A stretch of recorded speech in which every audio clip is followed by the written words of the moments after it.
На ТНВ «Время новостей Татарстана», в студии Алексей Калиничев. Здравствуйте. И вот о чем пойдет речь в этом выпуске.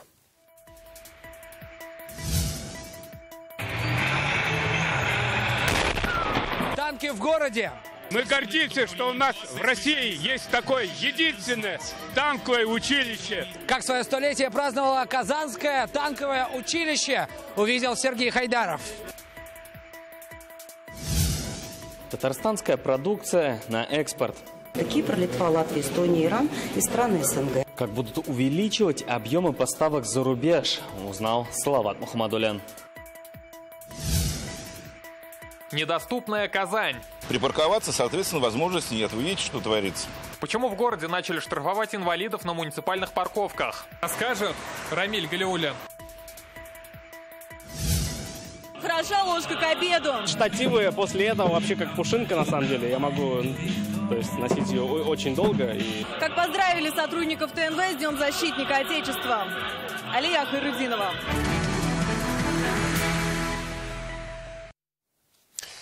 Над Казанью сегодня кружили военные вертолеты. Снег рассекали настоящие танки, повсюду стреляли солдаты. Так Казанское танковое училище отмечало столетие. Оно почти совпало с Днем защитника Отечества.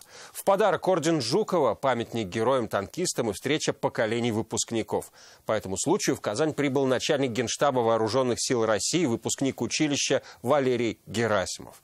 А тех, от кого зависит ход любого сражения, Сергей Хайдаров.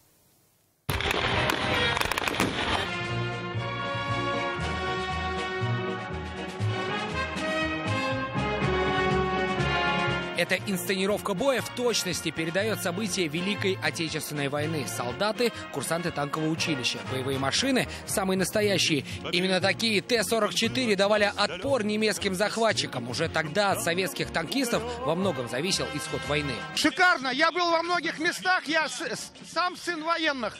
Но это столетие уникально. Мне очень понравилось, как участнику боевых действий в Сирийской Арабской Республике. Как хорошо курсанты подготовились. От такого шоу дрожит земля и закладывает уши. На арене уже новое поколение российских танков. Рома Лукаянов еще кадет, но уже мечтает связать жизнь с этими машинами. Потому что танкисты смелые. Я потому что еще хочу научиться стрелять из танков. Поздравить казанских танкистов с юбилеем приехали Рустам Миниханов, Ментимер Шаймиев и начальник Генштаба Вооруженных сил России Валерий Герасимов. Этот день точно войдет в историю. Сегодня училищу присвоили орден Жукова и открыли памятник танкистам-героям. За эти годы более 60 выпускников удостоены звания Героев Советского Союза и Российской Федерации, а 3 выпускника стали героями социалистического труда.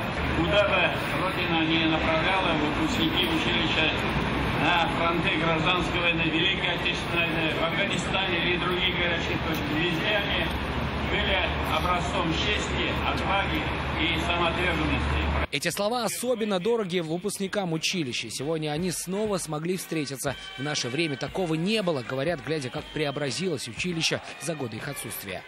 Очень много было воспоминаний, довольно-таки добрых. Ностальгия, она, конечно же, имеет место быть. Чувство гордости за наше родное Казанское танковое училище, которое нам дало путевку в жизни. В честь праздника сегодня у всех гостей есть возможность попробовать и полевую кухню. Расположилось все прямо здесь, на территории танкового училища. Скажите, что у нас сегодня на обед? Каша гречневая полевая. Это, я так понимаю, классика. Так точно. Вкусно, классно. Да, очень нравится. Сытые и довольные от хлеба и зрелищ, гости училища посетили выставку боевого оружия всех времен. Здесь все можно потрогать и даже сделать фото на память. Сергей Хайдаров, Ильшат Мухаметов, ТНВ, Казань. Сегодня с наступающим праздником Дня защитника Отечества поздравили инвалида и ветерана Афганистана Юнуса Абубакирова. В Республиканском фонде соцстраха обладателю 9 боевых наград вручили 2 кресла-калица. В прошлом году технику для реабилитации выдали около 100 ветеранам боевых действий, более чем 200 инвалидам войны и почти 50 участникам Великой Отечественной. Инвалиды ежегодно получают и путевки в лечебные санатории.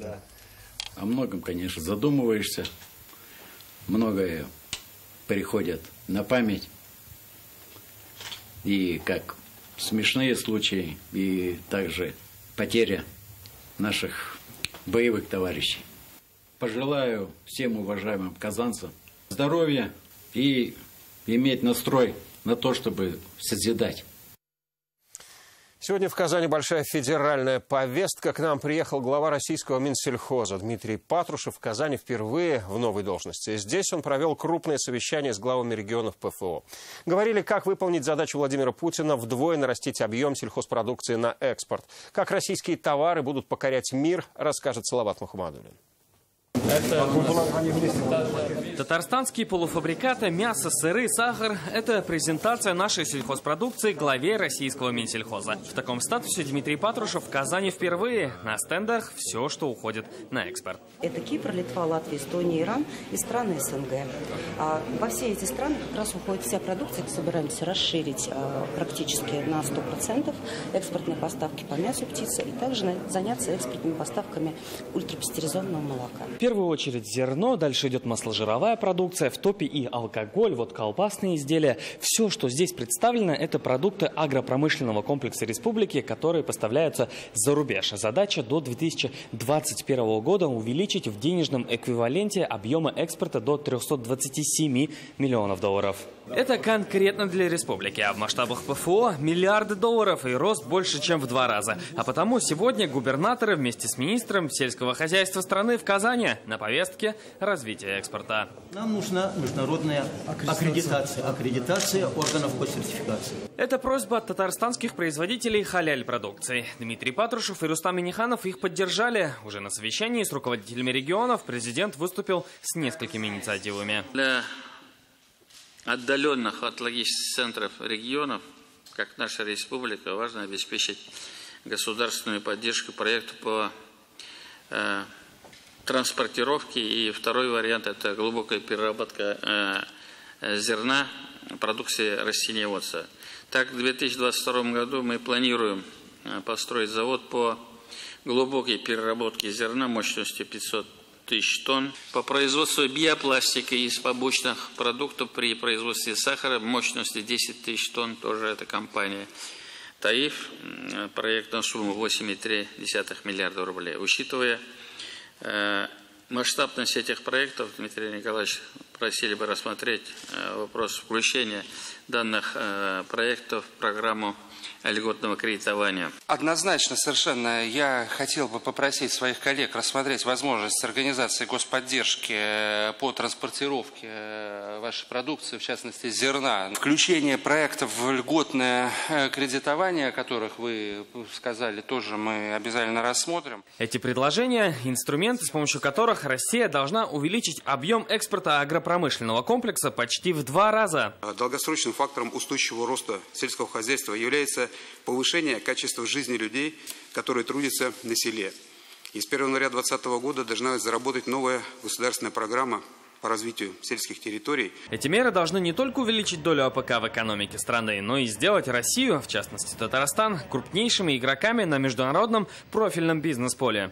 В перспективе мы должны, конечно, и по крупнорогатому скоту быть крупными экспортерами. Более того, если правильная система поддержки у нас будет выстроена в стране, то через каких-нибудь 10-12 лет мы станем крупнейшими экспортерами молочной продукции. Для развития экспорта за 5 лет АПК страны получит больше 400 миллиардов рублей господдержки. Салават Мухаммадуллин, Андерсон Тальцев, ТНВ, Казань.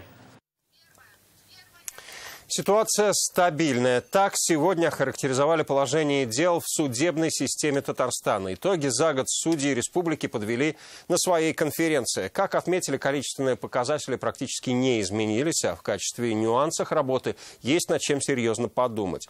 На что внимание судей обратил Рустам Минниханов и какую судебную новинку заслушают в этом году, узнал Дмитрий Аринин. Чтобы рассказать, с чем имело дело Фемида Татарстана, начнем с общих цифр. Всего в судах рассмотрели почти 900 тысяч материалов. Это почти столько же, сколько годом ранее. Число гражданских процессов стало больше, уголовных немного снизилось.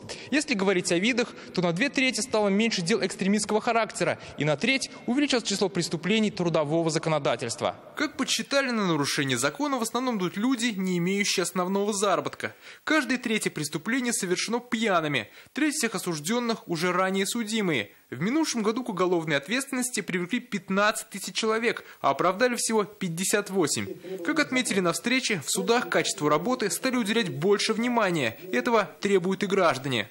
Количество дел, возвращенных в прокуратуру для устранения недостатков, увеличилось в 1,5 раза и составило 232 дела. Число непроцессуальных обращений остается достаточно высоким и составляет более 1800. Как и в предыдущие годы, основная масса обращений – это жалобы, в которых граждане выражают свое несогласие с состоявшими судебными решениями. Количество таких обращений выросло почти вдвое. Как отметил Рустам Миниханов, с последними тенденциями и изменениями законодательства судьям нужно больше внимания уделять по ряду тем. Это взыскание алиментов, права работающих, пенсионные начисления, споры вокруг охранных зон и водоемов. Роль судов в обществе нельзя переоценить. Ваша работа непосредственно связана со всеми сферами общественных отношений и очень важна, особенно для социально незащищенных категорий граждан. Подчеркну, первостепенной задачей является защита права гражданина на получение предоставленных государством гарантий. Для большей объективности судебных заседаний с этого года на них вместе с бумажным протоколом будет вестись и аудиозапись. Будет освобождать в определенной мере секретарей судебных заседаний, судей от точного фиксирования процесса, ведения процесса судебных заседаний. Мы давно ждали такого новшества. Вместе с новшествами сегодня напомнили и известный постулат. Чтобы добиться справедливости в правосудии, нужно больше живого, а не формального отношения к людям. Дмитрий Айрин, Алмаз Заединов, ТНВ, Казань. Недоступная Казань. В городе начали штрафовать инвалидов за неоплату платных муниципальных парковок. К нам обратилась одна из мам незрячей девушки, которая ежедневно возит дочь в центр столицы. Говорит, на спецместа машину не поставить, они обычно заняты или завалены снегом. Почем недоступная среда, узнал Рамиль Галиуллин. Конечно, я была в шоке, когда увидела штраф. Так Флёр Залилеева реагирует на письмо счастья от исполкома. Оно к ней пришло в конце января. Счет на 2500 рублей. Такое наказание за то, что свою машину инвалида неправильно припарковала. Все из-за того, говорит, что место для машины для инвалидов было занято, а незрячей дочери нужно в университет. Я часто бываю на Парижской коммуне, где есть одно место ближе к Булаку, одно место ближе к улице Московской, и там уже за улицей Московской еще по-моему, 2 места. Вот. И каждый день приезжаю туда, привозя дочь, потом приезжая за ней обратно, места бывают заняты. Либо это машины просто стоят на инвалидных местах, либо это со знаком, который, тоже инвалид. Выделено всего лишь 3 места. Вот эти 3 места, вы видели сами, были заняты. Владимир Маклаков писем счастья еще не получал, но сетует на эту же проблему. Привозит в центр города сына инвалида на реабилитацию. Поставить машину невозможно, утверждает он. Стоит знак регламентирующий остановку транспортных средств инвалидов. Она вся занята. Приходится припарковываться вот здесь, на месте, которое, в принципе, предназначено для общего пользования автомобилей. Пока снимали репортаж, объехали муниципальные парковки в центре Казани. Места нашлись, только заняты они были не машинами для инвалидов, а сугробами. Улица Миславского, практически самый центр города. Здесь расположена одна из муниципальных парковок. Если с одной стороны все чисто, то буквально через дорогу все завалено снегом. В том числе и места для инвалидов. Разметки здесь не видно, и машину попросту негде поставить. В столичном комитете по транспорту нам сообщили, штрафы обладателям знака «инвалид» на авто выписывают законно. Ведь машину с желтым значком можно бесплатно парковать только на специально отведенных местах. На других должны платить согласно тарифам. Около 100 тысяч инвалидов 1, 2, 3 группы – это только в Казани. Места на муниципальных парковках, их всего на сегодняшний момент 3336. Соответственно, для всех инвалидов при всем желании, даже если бы все муниципальные парковки 100% были бесплатны для инвалидов, для всех инвалидов не хватит. Как пояснили в исполкоме, сейчас в зоне их внимания только платные места. Парковки для инвалидов контролирует ГИБДД. Мы отправили запрос, чтобы узнать статистику нарушений парковки на местах для инвалидов. Ответа мы сегодня не получили. Значит, у темы будет продолжение. Рамиль Галиуллин, Игорь Романов, ТНВ, Казань. Вы смотрите новости Татарстана, и вот о чем далее. Более 200 участников на лесной лыжне. О соревнованиях, ставших традиционным праздником, Юлия Муратова. Хороша ложка к обеду. Штативы после этого вообще как пушинка, на самом деле. Я могу, то есть, носить ее очень долго. И... Как поздравили сотрудников ТНВ с Днем защитника Отечества. Алия Хайрудинова. Казанский флаг WorldSkills добрался до Бурятии. Эстафету принял город Улан-Удэ. Сегодня там завершается региональный чемпионат рабочих профессий. Флаг побывал на площадке проведения, поучаствовал во флешмобе, его даже приносили в буддийский храм. Дальше флаг направляется в Грозный. Напомним, эстафета началась 2 года назад в Абу-Даби. Символ игр уже облетел 20 стран мира, даже побывал на Международной космической станции. Классика по-новому. В эти минуты в Казани идет гала-концерт Международного Шаляпинского фестиваля оперной музыки. Борис Годунов, Травиата, Аида и Евгений Онегин. Спектакли прежних лет остались на своем месте, но из-за новых музыкантов и дирижеров и этой классики организаторы надеялись дать совершенно новое дыхание. Удалось ли это сделать? Сейчас готов рассказать Рамиль Шайдуллин. Рамиль, здравствуй. Как музыкантов принимает публика? Да, добрый вечер, Алексей. Публика принимает очень тепло и даже местами горячо. В те моменты, когда оркестр играет в унисон или сольные музыканты звучат так, словно на сцене оказались сами авторы произведений. Это Пучини, Россини, Римский-Корсаков, Чайковский. Сегодня на сцене звучит преимущественно классика. Но с подачи музыкантов из Москвы, Казани или Германии, не знаю, можно ли передать всю красоту и мощь сыгранной ими музыки сегодня через экран, но давайте попробуем это сделать.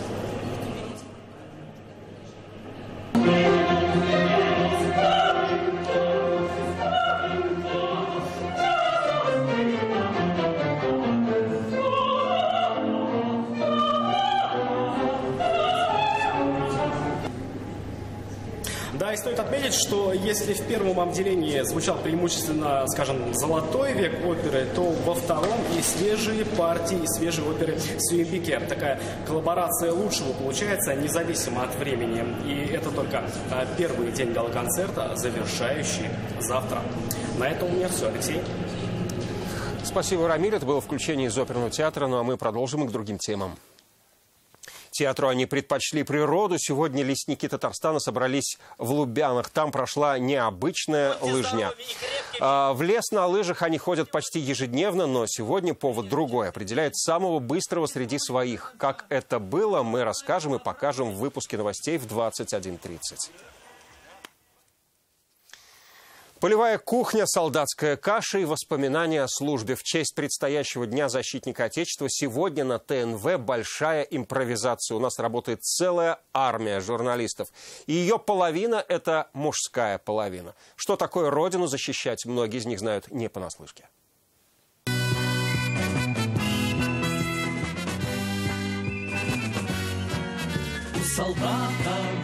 Настоящая полевая кухня на дровах, солдатская каша с тушенкой и крепкий чай. Площадка ТНВ сегодня – это плац добрых армейских воспоминаний.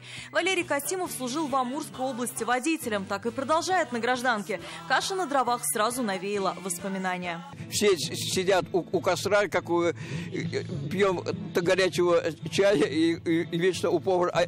Не осталось ли что-нибудь там, что-нибудь еще, хлеб с маслом? Это единственное наше было такое удовольствие. Кто-то гордится службой, а кому-то армия помогла в выборе профессии. Софиуллин, отслужишь, гордиться будешь. На самом деле, вот, ощущение гордости, оно осталось все-таки от того, что я служил, и пришел, на самом деле, другим человеком. Если уходим мы туда мальчиками, а возвращаемся уже настоящими мужчинами. Меня назначили вести боевой листок нашей роты. Когда мы выходили на полевой выход, то есть я обычно писал то, что сегодня там 3-я рота 1-го батальона вышла на полевой выход такой-то, такой-то. Рамиль, а вообще вот эту прическу полюбили со времен армии? Эта прическа мне подарила природа, и полюбить ее пришлось. То есть не армия? Ну, армия в том числе. Армия проверяла чувства, дарила настоящих друзей, а слова песен под гитару живут в сердцах до сих пор. Песни писали искренне, Даже слезы накатывались на глаза, конечно же. Но письмо от матери – самое большое счастье, конечно. В армии я приобрел армейских друзей. Мы до сих пор общаемся. Редко, но общаемся. Это очень крепкая дружба, такая мужская. Целуйте бабы рельсы, живой я живой, целуйте бабы рельсы, я еду домой. Они живы, здоровы и они дома, но и спустя годы снится ротоподъем, внимание, построение, наряд вне очереди. Мне даже во сне приснилось, что меня опять призывают в армию. Я говорю, да я же отслужил. Говорю, нет, говорит, вот поедете еще раз туда. Я говорю, хорошо, хорошо. А на этой фотографии Александр Лобанов. Связист, старший сержант, служил во внутренних войсках России. Сегодня он тоже на посту. Работает оператором на нашем телевидении. Саш, оставь камеру, я тебя хочу кашей угостить. Полевой. Ну попробуй, как на вкус. Сейчас попробуем. Да, настоящий армейский вкус.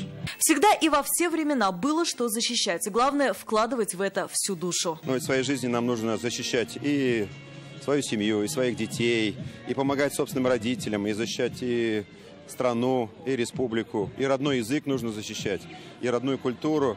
Поэтому это праздник, который должен объединять неравнодушных людей.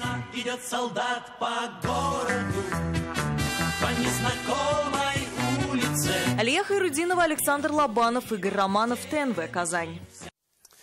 «Катюша, офицеры, я люблю тебя, жизнь». Сегодня в Большом концертном зале Казани звучали военные песни. Все в честь защитников Отечества. Военные участники боевых действий, кадеты и ветераны пригласили гостей со всех районов республики. С мужчинами в погонах и орденах пообщалась Альбина Асулгараева.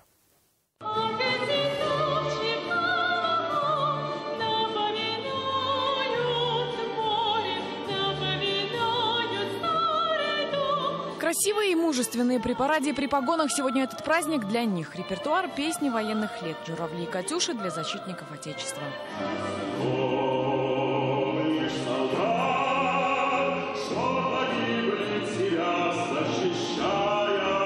Загир Абдуллин уверен, этот праздник еще один повод напомнить. Именно армия делает из парней настоящих мужчин. В армии только они начинают понимать, кто такой мать, отец, Родина, малая Родина. Они оттуда возвращаются совсем другими, возмужавшими, настоящими мужчинами. Один из таких Ильгиз Сайфуллин. Он не воевал, но в армии отслужил. Сегодня у себя в Нурлате организовал союз моряков и собирается поставить памятник. Благодаря тому, что я попал на флот, я повидал мир, многие страны. Сам отслужил, и сын отслужил. Ну, правда, год отслужил. С 5-го курса университета ушел сознательно. Сегодня на праздничный концерт пригласили гостей с разных районов республики. Здесь ветераны боевых действий, ветераны военной службы, воспитатели и воспитанники кадетских школ и активисты военно-патриотических движений.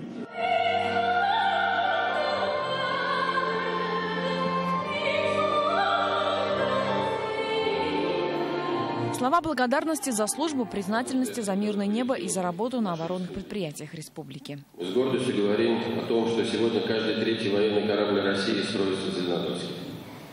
Сегодня стратегические бомбардировщики российских военно-космических сил получают новую начинку на тех заводах, на том же заводе, на котором были произведены в Казанском авиационном объединении. Мы гордимся тем, что одна из важнейших систем защиты нашей страны, так называемая система «свой-чужой», также создавалась в Татарстане. Часовой концерт, ностальгия, встречу и общение с однополчанами и друзьями. Мужчины впечатлились. Отличный концерт. Все понравилось. Приятный праздник. Дай Бог, будет хорошим. Всем здоровья и удачи. Нам, героям былых времен, не осталось порой имен. Сегодня звучало и много пожеланий для молодого поколения, чтобы не было войны, но чтобы они знали и всегда помнили, что кроме них родину никто не защитит. Альбина Асулгараева, Данил Филатов, ТНВ, Казань. В продолжении выпуска о погоде на завтра, после чего на ТНВ вызов 112. Ну, я прощаюсь с вами до следующего выпуска в 21:30. Всего вам доброго.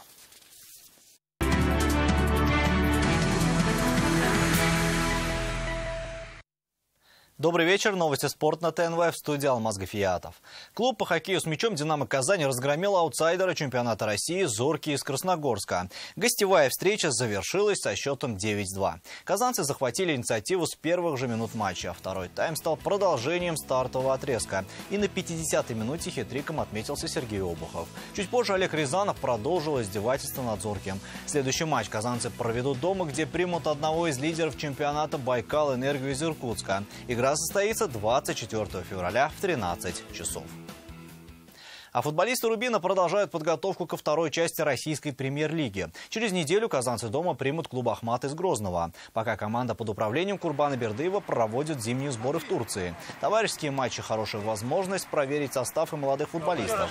Несколько товарищеских матчей на вторых зимних сборах завершены. Завтра у команды заключительный поединок против «Динамо». Все футболисты рвутся в бой. Напомним, что «Рубин» идет на 6-й строчке в турнирной таблице.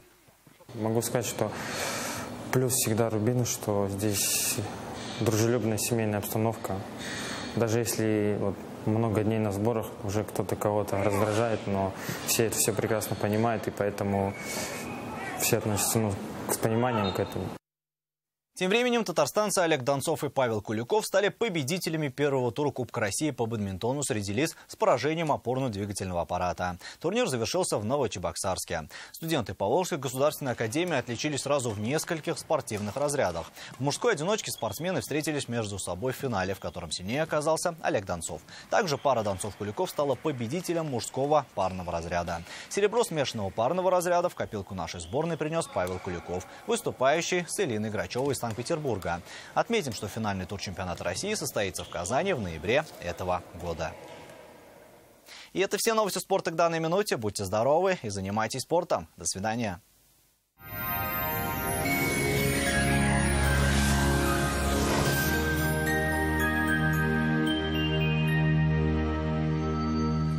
Здравствуйте! О погоде после полезной информации. Изготовитель корпусной мебели на заказ ООО «Данил Мастер». Хотите качественный и недорогой шкаф-купе по вашим размерам? «Данил Мастер» исполнит ваши желания. «Данил Мастер», Казань, Восстание 23, телефон 2-167-166.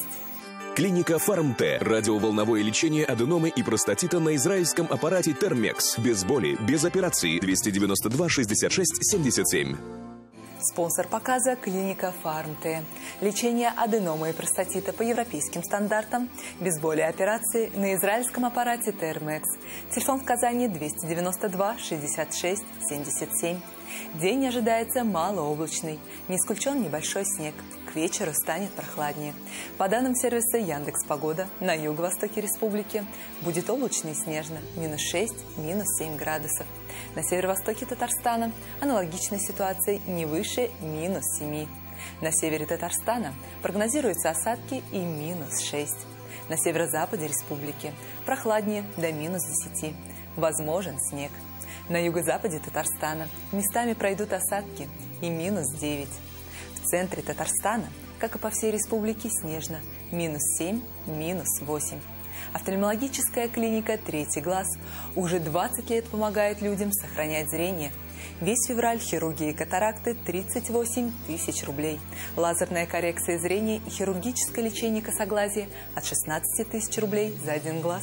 Клиника «Третий глаз». Мы ясно видим картину дня и предлагаем лучшее. Передовые технологии в современном лечении и диагностике глаукомы и катаракты. Коррекция зрения на уникальном японском оборудовании. Клиника «Третий глаз». 202 202 8.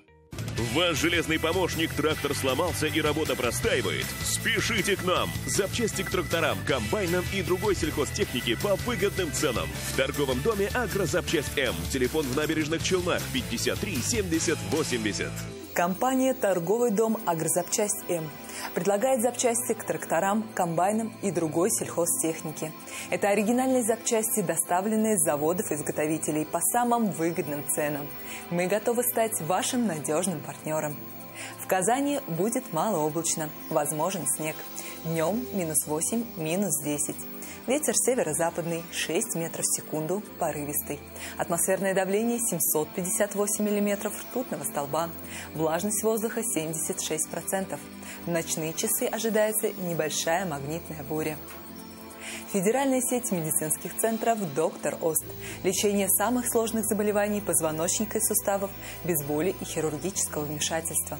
За 10 лет в 10 городах России врачами клиники отменено более 10 тысяч операций. Остеохондроз, грыжа, протрузия. Болезни позвоночника могут надолго выбить вас из колеи. Выход есть. Современные технологии и эксперты клиники «Доктор Ост» помогут справиться с этими проблемами без боли и операций. Запишитесь в «Доктор Ост».